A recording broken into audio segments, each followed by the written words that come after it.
So guys, welcome back to my channel.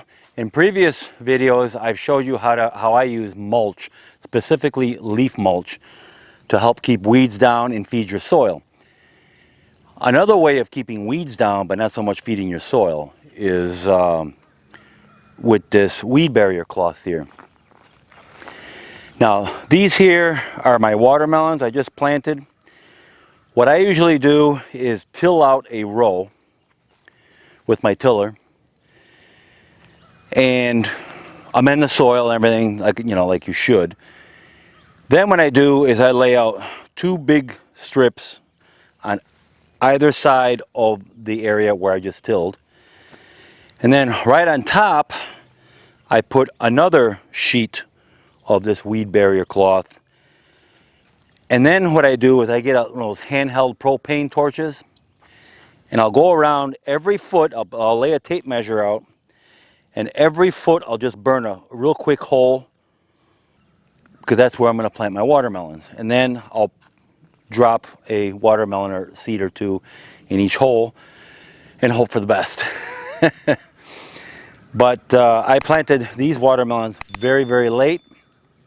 It was kind of like one of those, oh yeah, I got to plant watermelons, and I'm running late. So I decided to do this area here. The nice thing about this way is, if you've ever grown watermelon, especially here in East Texas, where the weeds here are so extremely aggressive, I've never seen weeds as aggressive as I've seen here. This will keep all the weeds down. So your watermelon will grow as usual. The vines will come onto this weed fabric here, and the watermelons will develop on the weed fabric here, rather than getting choked out by the grass and weeds. Because I've grown them just, tilling it and then putting a row of watermelons and then having them come out onto the grass. Well, you can't cut grass anymore once they start vining out. Grass and weeds take over and it chokes them out, basically. You might get a few watermelons here and there if you find them, but the grass, grows about this tall, the weeds and everything, and you just can't do it. Just can't do it that way. So this, I found, for me, is the best method of doing it, is just putting your weed fabric down and having it grow on the weed fabric. Now, in the past, people have asked, well, doesn't it get too hot? Well, apparently for watermelon, it doesn't really do that here. They must enjoy the heat, the watermelon, and they grow just fine for us here. So that is one way of doing it here. I also do that for my cucumbers. Let me show you. So these here are my cucumbers, and I grow them the same way as I do my watermelons. I'll till up the ground here, lay my weed fabric down, and I'll burn a hole every foot close to the trellis here, and plant 1 or 2 seeds per hole. So every year what I do is, rather than taking all the weed fabric off, I'll just take off this one end on this side, and then I'll just peel it back. Run my tiller in here, amend it, do what you have to do, and then put the weed fabric back down again, staple it down, and plant. That for me has been working really good. Now, you will get weeds coming out of those holes. The weeds will get any opportunity available to them to germinate and grow. So these are, if you get a weed coming out of here, you just pull them off like that and you're done, rather than having everything get choked out by weeds. So this has been working out really good, and can't complain. Now, you need, obviously, a trellis for your cucumbers here. And once your cucumbers start growing like this, you're going to want to lead them to the trellis. Put them up against there. They have these tendrils here. You're going to want to start wrapping some of these tendrils around your trellis and kind of help them out. And if they're kind of longer than this, you can kind of weave it in and out of here just to get them to stay. If not, what you want to do is use like a tape gun and tape it on here like that, and and that'll work too. I would prefer a tape gun because, yeah, you can use like twisty ties, bread ties and stuff, but those don't stretch. And when these vines get bigger, if you don't give them enough room, that twisty tie will choke it basically, and you don't want that. So let me show you my kaguzas, and it's the same deal over there. So on my kaguzas here, you can see they're starting to vine. Okay, now this is getting a little long, but what you could do is you could weave it through here, but you get a good chance of breaking the vine, and you don't want to do that. So get yourself a tape gun like this. I'm going to put a link to one of these in the description. If you want to use that link, that helps us out a little bit here on the channel. I do mean a little bit. But just get one of these here like this. And what you want to do is you don't staple it, but you tape it right to the, it's a little plastic stretchy ribbon basically is what it is. You can staple it right to the trellis.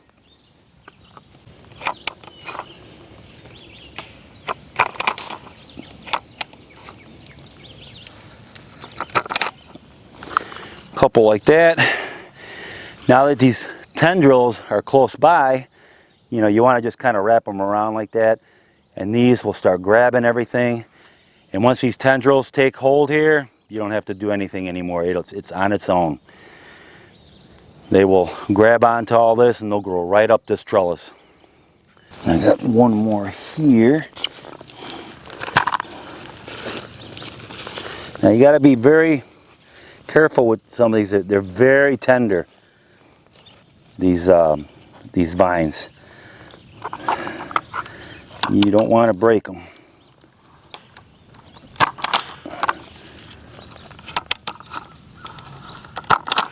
There we go. I got these two vines. These are just going to take off.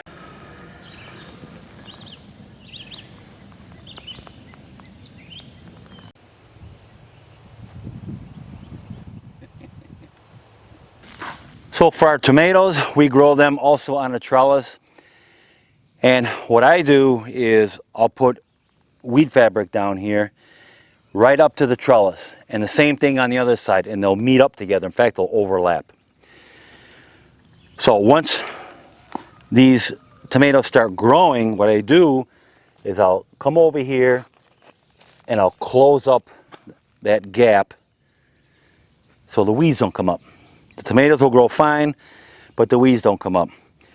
Also, underneath the weed fabric here, before I close the ends together, like you just saw, I'll pack leaves underneath there to feed the worms, obviously, because the worms will give it all the nitrogen and nutrients that it needs, and it aerates the soil and everything. But it also keeps the weeds down, because after you close it up, you're going to have a little gap near the where the stem of the tomato comes up out of there. And the leaves will keep the weeds down, and you shouldn't have any weed problem when you do it this way. I mean, you got to get tough here with weeds. But I grow them this way because, as you can see here, some of the tomato is growing on this side and some of the tomato is growing on the other side. Once this starts growing up, what I'll do is, once it gets too big and they start wanting to fall over, I'll grab a simple rope, something thin, tie it here, and then wrap it under the tomato plant to hold it up against the trellis. And that's been very helpful. You can do tomato cages if you have a few, but when you start having a lot of tomato plants, you can have a lot of tomato cages, and that gets expensive. You can make your own tomato cage, but it's hard to find a tomato cage where you can put your hand in there to grab the tomato.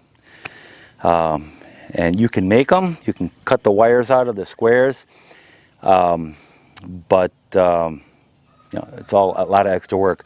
This for us is much easier. The plant just grows. Then I'll grab a rope, like I said, a thin rope, not a string. You want to use something a little bit thicker, like a 1/4 inch rope at least, and tie it up against, and it'll hold the plant up against there. Occasionally you'll get a little scraggly vine. You can just tuck it under the rope there. But it's been working really good for us that way, and it supports the plant, and it's open, so you can just grab whatever tomato you need. What we're going to do now is we're going to prune some of this stuff here. This variety here is growing pretty aggressively, which is good. A lot of vines coming up out of the bottom here. I really didn't have time to prune these like I usually do, but we got a lot of extra vines. Like this one here has got 3 main ones coming up. But what you're going to want to do is any leaf, the branch that comes out, any leaf branches hanging down on the ground, you want to just clip those all off, okay? Just clip those all off near the bottom.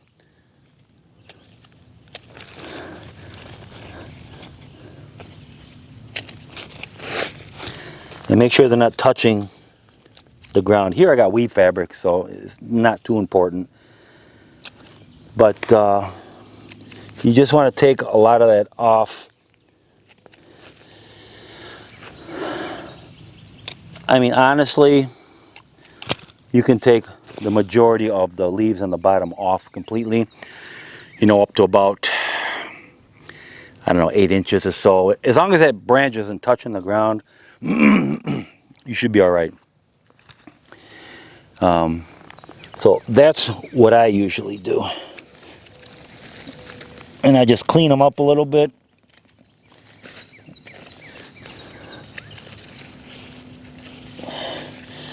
Sometimes there's so many, you get confused. Or you can't see very well, you end up cutting the main vine. You don't want to do that.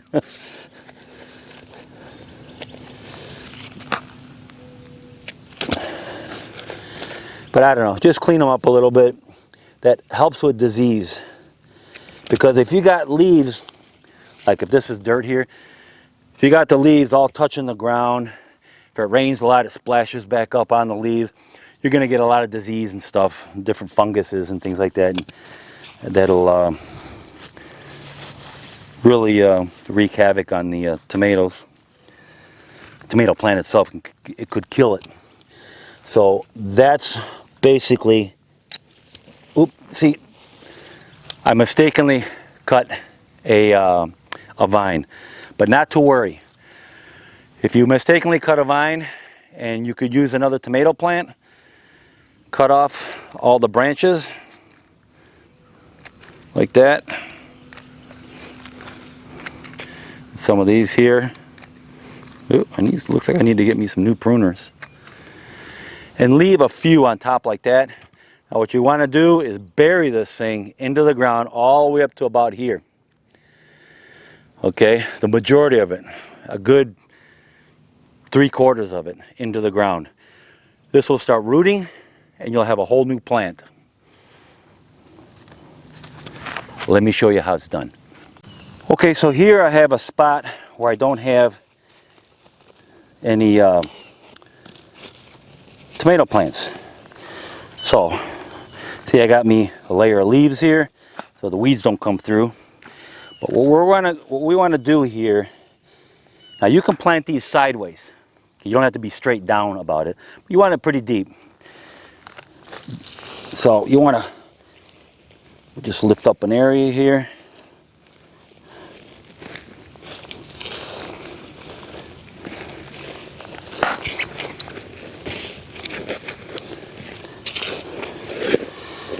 Now it just got done raining here. It's been raining like crazy over here in East Texas.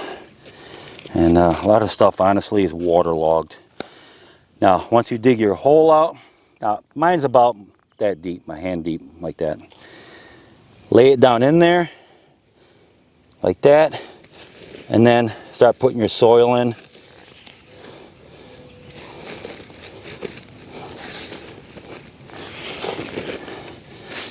Now the plant is going to get shocked, obviously. The leaves are going to wilt, but it'll come back.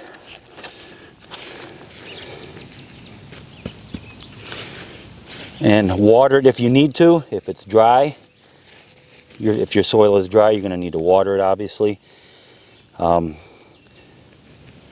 And then all we do is later, let me push this over a bit. Later we'll just close this off like this so the weeds don't come through.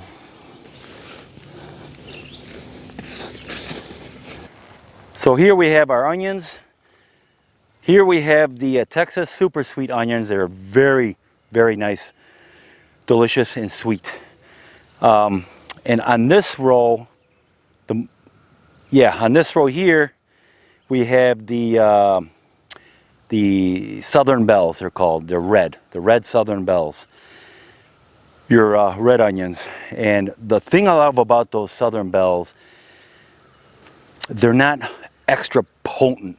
So when you slice these up raw and put them in your salad or something like that, they're not overpowering. They're very mellow and delicious and on the sweet side. Because I don't know if you've ever gone out to eat and they put those red onions in there and it's like, woo, you can barely even handle them, you know, because they're so powerful. These aren't like that. These are delicious and mellow. Now the Texas Super Sweets, the majority of them, as you can see here, are ready to pick, to harvest, because when the stem falls over and it kinks at the neck like that, they are ready. So I'm going to pick this one right here, and let me show you how easy it is to store these.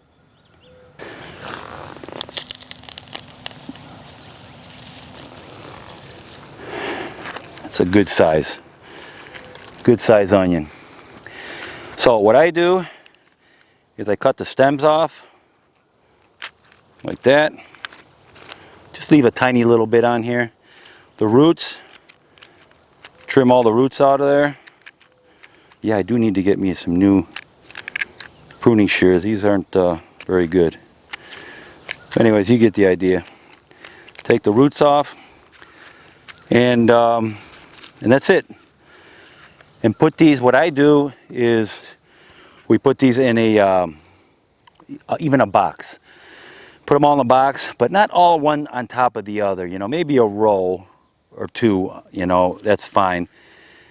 You want air circulation. You want these to be able to breathe. I don't mean a closed box. I mean like an open box.